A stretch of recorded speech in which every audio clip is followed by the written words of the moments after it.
Good afternoon. It's a great honor for me to be here to present to you about the topic of social enterprise and its ecosystem for Vietnamese perspective. So I'm working at the National Economic University. In my papers, I will present to you three things. Actually, the key things is about the ecosystem which support the development of social enterprise in Vietnam. But before that, I will provide an overview about the country and the social issues that it's facing now. And also, the second part is about the overview of social enterprise sector in the country and the characteristics that it has. So about Vietnam, we have about 90 million people as populations, and in 2011 we become a lower middle-income country. The poverty now ratio is about 70%, and our life expectancy at birth is 70 years old, and annual in is 80 years. And these are some of the social issues that are facing by Vietnamese society. You can see that we have about 80% of vulnerable people, including the people at the bottom of the pyramid. That means we have about 10 million people who live under 2.5 euros per day. We also have, according to the WHO, the World Health Organization, we have 50% of population people with disabilities. And every year we have about 20,000 prisoners who are released, and the percentage going back to jail is 27%. So it's the kind, it raises the issues for social inclusion things. And the smaller things tabs here is about other social issues, which is little bit less critical. It's about overload of education systems, overload of healthcare systems. Also about the safety of food, and a lot of things about unawareness of the environmental conditions for more company and business in the country. So based on these social issues, I will present to you, some of the key milestones of the development of social enterprise in Vietnam. Actually, the name of social enterprise in Vietnam is only starting to be talked about only about 2009, 2010 in the country. So before that, the social enterprise concept is unknown and is not talked and discussed in the public.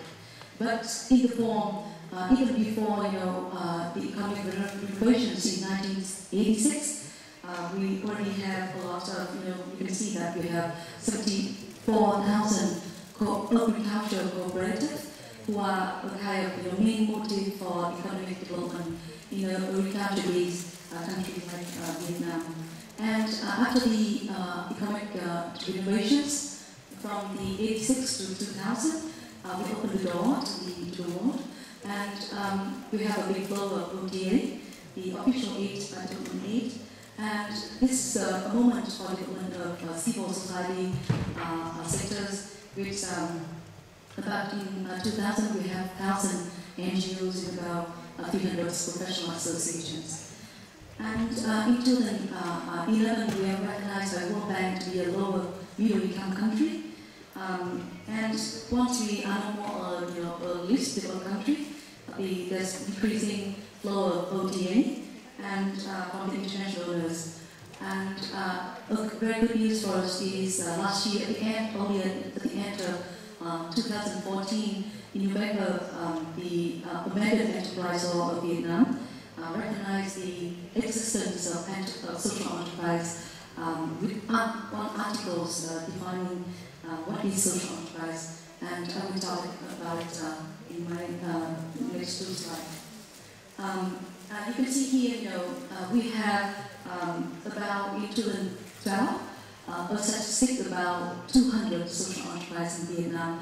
As the one who announced that I am social enterprise, so we call it as the new one because agricultural cooperative they can be part of the social enterprise sector.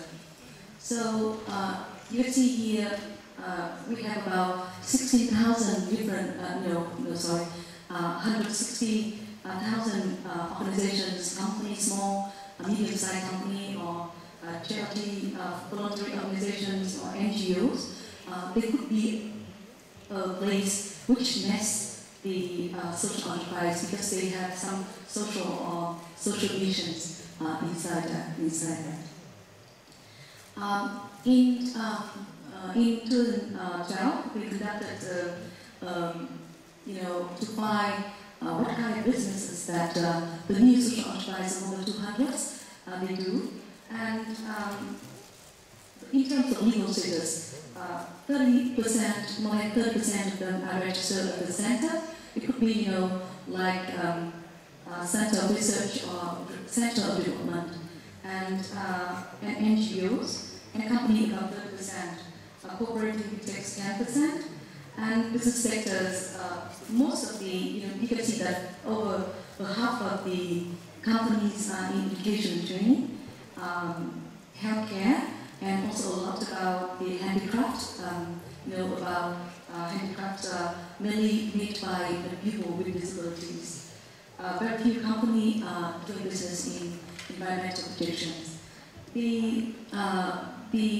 The average size of social enterprise in Vietnam,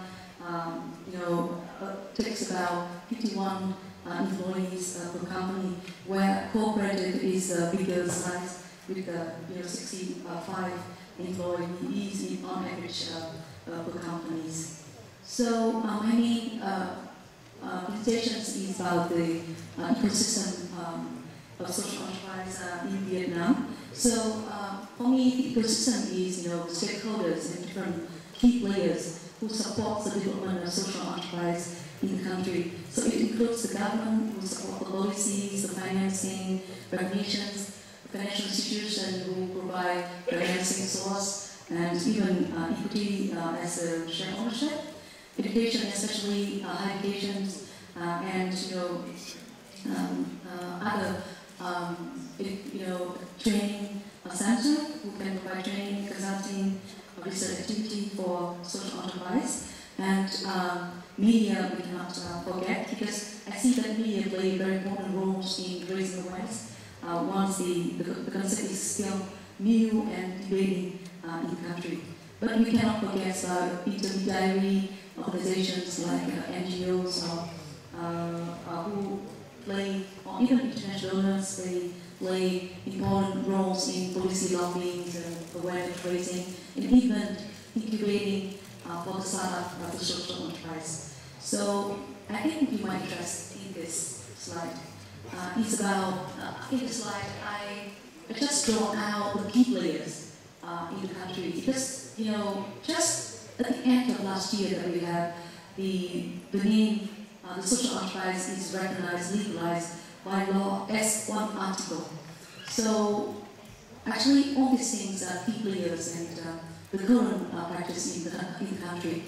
So in terms of the government, that last year we embed in the current enterprise law one articles on social enterprise, and I just want to connect back to the definitions provided by Professor Irene from Michigan University, that according to the laws of Vietnam, social enterprise is defined as a company who pursued a social and environmental mission, and it means that they use at least 51% of the net profits back to reinvest for the social and environmental mission that they registered at the beginning. So the good news is that the concept is quite large. It covers not only social things but also environmental mission. But in terms of legal and government support, we just have up to now only this one article. For the financing institutions in the country, we know only two social funds, which is LQT Venture Philanthropy and a very newly founded is Lotus Impact. And even For the last 2 years, we organized the annual Social Investment Forum in 2013 and 2014. But social enterprise in Vietnam still claim that they face a lot of difficulties of reaching, having these social funds invest in the company because of the scale, the size of the company is too small, and the professionalism of the management team is still lack. One innovative method for financing social enterprise is crowdfunding. The good news in Vietnam is in 2011 we have one crowdfunding platform which is called IG9, which is set up about 4 years before for the main purpose of calling for funding of artistic projects. But after 2 years, because of the highly skepticism from the audience and the general public audience, so it seems that it's not very active, this crowdfunding platform. The third stakeholder is higher education and educational sector. Actually, my university, the National Economic University, we are leaders in economics and business field in the country, and also we are leaders in promoting, embedding social enterprise into curriculum and extracurricular activities for students. Up to now, we don't have yet any official course about social enterprise in undergraduate or graduate level things.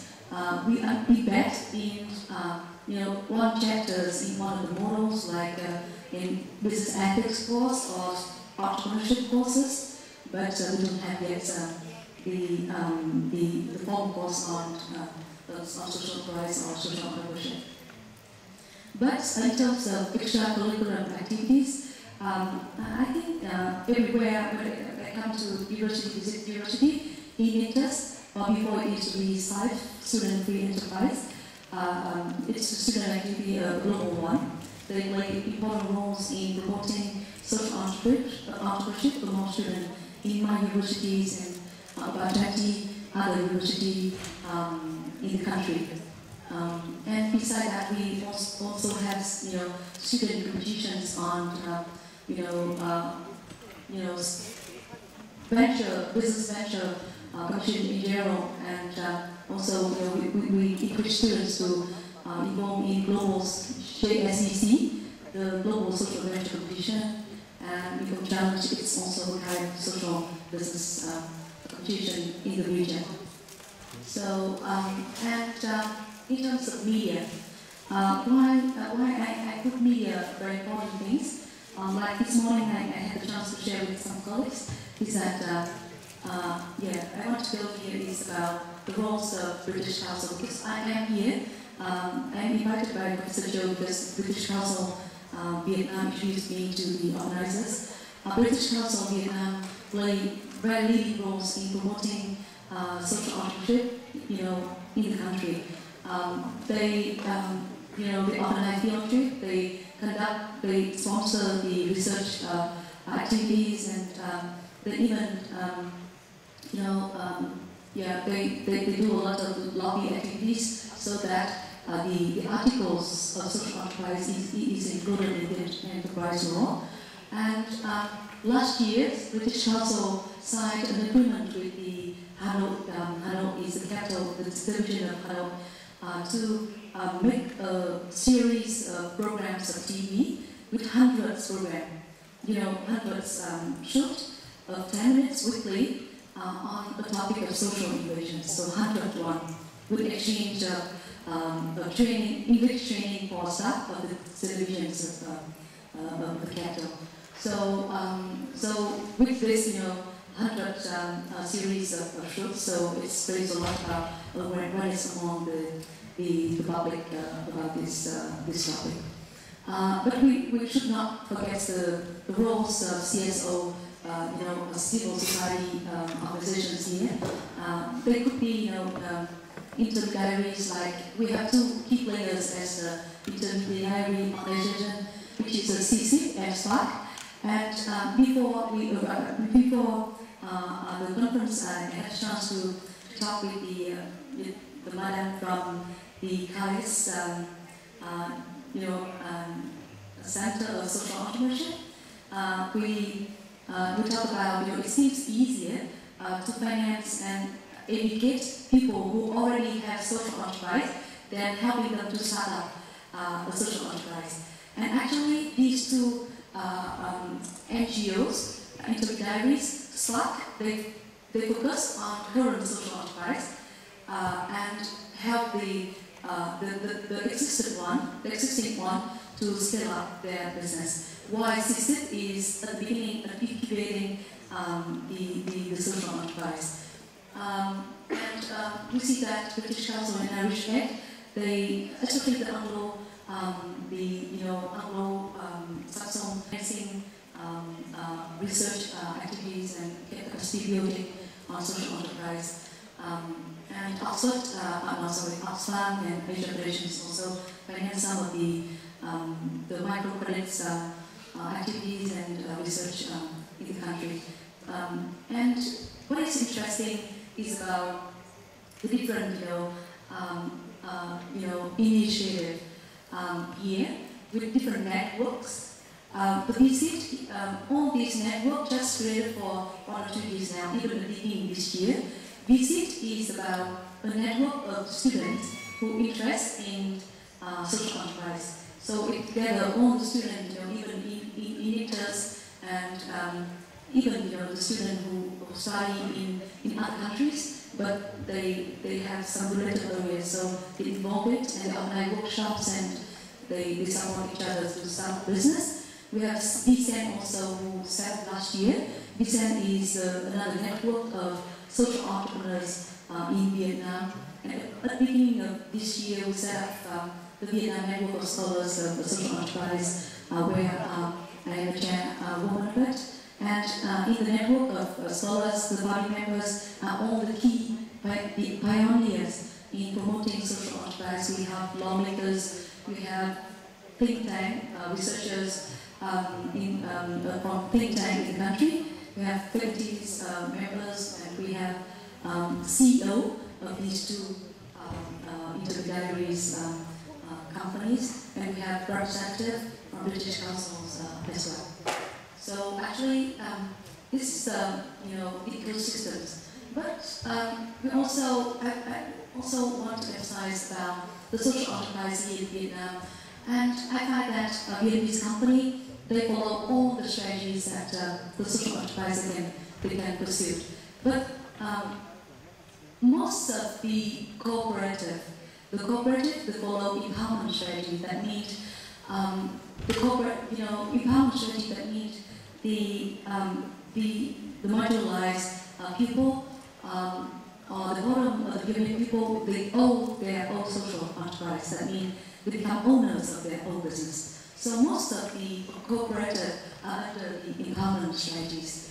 And also we have quite a lot of social business, which is for social inclusions. That means they help the people with disabilities, people who are marginalized, to become a productive citizen of the country. Like, they provide training, vocational training, they introduce jobs for them. They provide also jobs for them, for people with disability or marginalized people to be productive people. And for these social inclusion companies, they receive quite a lot of international grants and charity donations, but not for the one who follow empowerment strategies. Intermediations is the type of companies who provide affordable price, the low cost product and services for marginalized or people with disabilities. So intermediation companies who follow the business, who follow intermediation strategy, is really about healthcare sectors. And not many companies who follow resource mobilizations. Resource mobilization is really, it's under the form of NGOs, and they open a branch of social business, and the branch will, the profits of the branch will be bring back to serve the social missions of the NGO. So this is still very small size in the country. So actually, in this assessment slide, I just summarize what I have said. It's about the pro and cons and each of the stakeholders and the future trend, and perspective. So in this year, in 2015, we expect that we will have a very detailed guidelines about implementing the Article 10 of the social enterprise things, and with the current international donors, now they are still quite generous in supporting the NGOs and for social projects, but we can foresee that the international donors funding will decrease, and I am already approached by some NGOs and international organizations to they approach me to ask how I can convert myself into social enterprise, so that I can attract funds not only from international donors but also from corporate philanthropy, from the CSR funds of big companies. And if once the legal framework is in place, we might expect that we will have government funding in the future. Educational institutions, because we signed a memorandum of understanding with British Council, so my university will play a few leading roles in embedding nationwide the social enterprise and social partnership and even social innovations in the country, with to track, it will be embedded into business specialized programs and non-business programs. And we even think about social enterprise and social entrepreneurship teaching is for the universities with employability for practice or profession oriented, and we embed social innovations teaching into the research universities.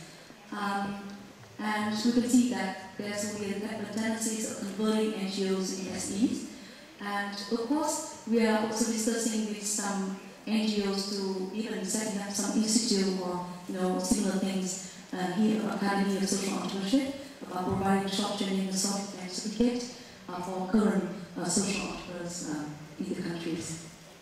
And it's difficult to assess the performance of the new CSO, but I'm sure that more initiatives will come, and some of them will be converted in social enterprise form as well. And I think we can read the opportunity and challenge for social enterprise in Vietnam. So I just go to conclusions. Is that the social enterprise in Vietnam, even before it is recognized, it's already there in different forms.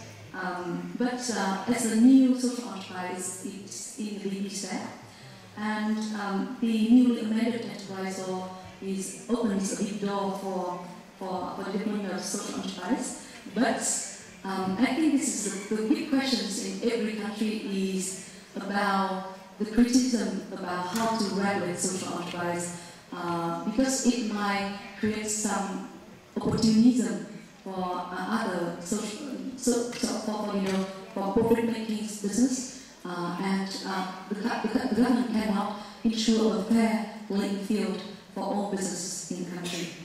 And the biggest component in the ecosystem is about financing source, and we might expect a booming of social enterprise once the legal system is in place. So thank you for the attention. What is interesting is that when I come here and I find that Korea is quite developed in terms of ecosystem for social enterprise. So it's a great chance for me to come here to listen to your presentations, and also it's a learning process for me and my colleagues to go back to the country and develop the social entrepreneurship movement in the country. Thank you for your attention.